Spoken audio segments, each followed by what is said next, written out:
മുഖ്യമന്ത്രിയുടെ ഉറപ്പ് ആരാണ് മുഖ്യമന്ത്രി എന്ന് അറിയാൻ കാത്തിരിക്കുകയാണ് കേരളം. പക്ഷേ വിവാദങ്ങൾ ഒട്ടും പുറകിലല്ല. ദിവസം നീളുന്നതിനെക്കുറിച്ച് പല കക്ഷികളും പരാതിപ്പെടുന്നു. എതിർ കക്ഷികളായ കമ്മ്യൂണിസ്റ്റുകാരും ബി ജെ പിക്കാരും ഒക്കെ പരിഹസിക്കുന്നു. പക്ഷേ ഇപ്പോൾ ഞാനിവിടെ കാണിക്കുന്നത്, നമ്മളിവിടെ ചർച്ച ചെയ്യുന്നത്, അല്ലെങ്കിൽ നമ്മൾ ഈ കാണാൻ പോകുന്നത്, മുമ്പ് അച്യുതാനന്ദനെതിരെയും പിണറായി പ്രസ്താവിച്ച ചില കാര്യങ്ങളാണ്. പിണറായി വിജയൻ പ്രസ്താവിച്ച ചില കാര്യങ്ങളാണ്. അന്ന് മന്ത്രിസഭ അധികാരത്തിലെത്താൻ വൈകി. ഇതൊക്കെ മറന്നുകൊണ്ടാണ് ഇപ്പോൾ പരസ്പരം ചെളിവാരി എറിയുന്നത്. എന്തായാലും ഒരു കാര്യം ഓർക്കേണ്ടതുണ്ട്. നാം ഇപ്പോൾ ജീവിക്കുന്നത് ജെൻസി യുഗത്തിലാണ്. പണ്ട് പറഞ്ഞതും ഒളിച്ചു പറഞ്ഞതുമൊക്കെ അപ്പോൾ ജനങ്ങളുടെ മുന്നിൽ എത്തിക്കാനുള്ള സംവിധാനങ്ങളുണ്ട്. അപ്പോൾ ശ്രദ്ധിക്കേണ്ടത്, ഒരു പരാമർശം നമ്മൾ നടത്തുമ്പോൾ, ഒരു വാക്ക് പറയുമ്പോൾ അത് നമ്മൾ തിരിഞ്ഞു കൊത്തുമെന്ന കാര്യം പ്രത്യേകം ശ്രദ്ധിക്കണം.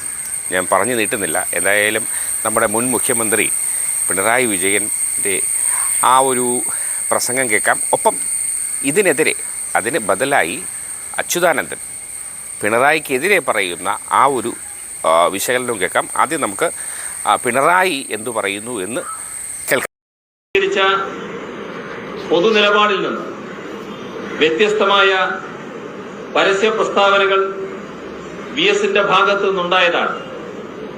അതേ നിലപാട് തുടരുകയും പാർട്ടിയിൽ ഫാസിസ്റ്റ് മനോഭാവം ആരോപിക്കുകയും ചെയ്യുന്ന പാർട്ടി വിരുദ്ധ മാനസികാവസ്ഥയിലേക്ക് വി എസ് തരം താണിരിക്കുന്നു. ചന്ദ്രശേഖരനടക്കമുള്ളവരെ പാർട്ടിയിലേക്ക് മടക്കിക്കൊണ്ടുവരാൻ ഒഞ്ചിയത്ത് പോയതിനെക്കുറിച്ച് വി എസ് അവകാശപ്പെടുന്നുണ്ട്. തീർത്തും വസ്തുതാവിരുദ്ധമായ ഒരു കാര്യമാണിത്.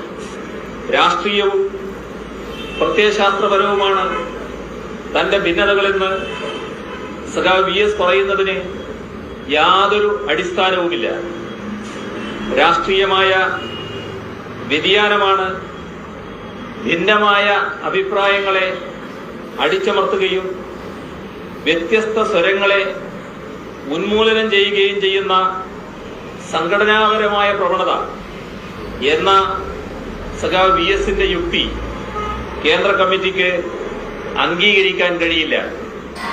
ഇത്തരം ആരോപണങ്ങൾ വിഭാഗീയ ഉദ്ദേശത്തോടു കൂടിയാണ് ഉയർത്തുന്നത്. പിണറായി വിജയൻ അച്യുതാനന്ദനെ കുറിച്ച് പറഞ്ഞ വാക്കുകളാണ്. ഇനി അച്യുതാനന്ദൻ പിണറായി വിജയനെ കുറിച്ചുള്ള വാക്കൊന്ന് കേട്ടാലോ. കഴിഞ്ഞ ദിവസം മനോരമയിൽ വന്ന ഒരു സ്റ്റേറ്റ്മെന്റിനെ ആധാരമാക്കിയാണ് ഞാനൊരു സ്റ്റേറ്റ്മെന്റ് കൊടുത്തത്. അത് കേരളത്തിൽ പാർട്ടിയിൽ സംഘടനാ വിരുദ്ധമായ സമീപനം സ്വീകരിക്കുകയും പാർട്ടി സഖാക്കൾക്കെതിരായി ജനാധിപത്യ വിരുദ്ധമായ നയങ്ങളും നടപടികളും സ്വീകരിക്കുന്നു. അതേപോലെ തന്നെ പൊതുപ്രവർത്തകർക്കെതിരായി ഫാസിസ്റ്റ് മോഡലിലുള്ള നടപടികൾ സ്വീകരിക്കുന്നതിനെ സംബന്ധിച്ച് ഉദാഹരണ സഹിതമാണ് ഞാനതെല്ലാം സംസാരിച്ചിട്ടുള്ളത്, വ്യക്തമാക്കിയിട്ടുള്ളത്. അതിനെ ആധാരമാക്കിയായിരിക്കും വിജയൻ ഇന്ന് ഇതേ സംബന്ധിച്ച് ഒരു പ്രസ്താവന പുറപ്പെടുവിച്ചതായിട്ട് അറിഞ്ഞു. സ്വാഭാവികമായിട്ടും പാർട്ടി സമ്മേളനം നടക്കുന്ന സന്ദർഭത്തിൽ നടപടി എന്ന് പറയുന്നത് എടുത്തുകൂടാ എന്നാണ് പാർട്ടി സെൻട്രൽ കമ്മിറ്റി തീരുമാനിച്ചിട്ടുള്ളത്.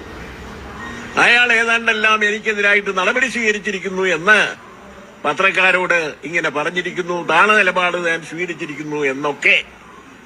അതെല്ലാം തന്നെ അതർഹിക്കുന്ന അവജ്ഞയോടുകൂടി ഞാൻ തള്ളിക്കളയുകയാണ്. ഞാനൊരു കത്തയച്ചത് പോളിറ്റ് ബ്യൂറോയ്ക്കാണ്. പോളിറ്റ് ബ്യൂറോയിൽ നിന്ന് അത് സംബന്ധിച്ചുള്ള മറുപടിയാണ് ഞാൻ പ്രതീക്ഷിക്കുന്നത്. അവരിവിടെ വരുമ്പോൾ അത് സംബന്ധിച്ച് ഞാൻ അവരുമായി വിശദമായിട്ട് സംസാരിച്ച് അത് സംബന്ധിച്ചുള്ള മറുപടി ഞാൻ മനസ്സിലാക്കുന്നതാണ്. അതിനെ ആസ്പദമാക്കിയിട്ടായിരിക്കും ഞാൻ എന്റെ നിലപാട് സ്വീകരിക്കുന്നത് എന്ന് ഞാനിവിടെ നിങ്ങളുടെ മുമ്പിൽ വ്യക്തമാക്കുകയാണ്. കൂടുതലൊന്നും പറയാനില്ല, കൂടുതൽ ചോദിക്കേണ്ട ചോദ്യങ്ങളും ചോദിക്കേണ്ടതില്ല. പരസ്പരം ചെളി വാരി എറിയുമ്പോൾ ഓർക്കണം, അത് കോൺഗ്രസ് എന്നോ കമ്മ്യൂണിസ്റ്റ് എന്നോ ബി ജെ പി ഒന്നുമില്ല, ആര് ചെളി വാരി എറിഞ്ഞാലും പണി കിട്ടും. അതിന് പ്രത്യേകിച്ച് മനഃശാസ്ത്രമോ ഒന്നുമില്ല. എന്തായാലും പറയുന്ന വാക്കുകൾ സൂക്ഷിച്ച് പറഞ്ഞാൽ എല്ലാവർക്കും കൊള്ളാം. എന്തായാലും ഈ കാര്യത്തിൽ ഒരു കാര്യം കൂടെ ഓർമ്മിപ്പിക്കാം. കെ സി വേണുഗോപാൽ മുഖ്യമന്ത്രി പദം വേണ്ട എന്ന് നിരസിച്ച ആളാണ്. ആ മഹാനാണ് ഇപ്പോൾ വിവാദങ്ങളിൽപ്പെട്ടിരിക്കുന്നത്. അപ്പോൾ ഒരു രാഷ്ട്രീയ പ്രബുദ്ധതയൊക്കെ വേണ്ടേ? അപ്പോൾ എന്താ പറയുക, വാർത്തകളും വിശേഷങ്ങളും ഒന്നും അവസാനിക്കുന്നില്ലല്ലോ. മറ്റൊരു ചൂടൻ വാർത്തയെ നമുക്ക് വേഗം കാണാം. അതുവരെ have a break. Good luck.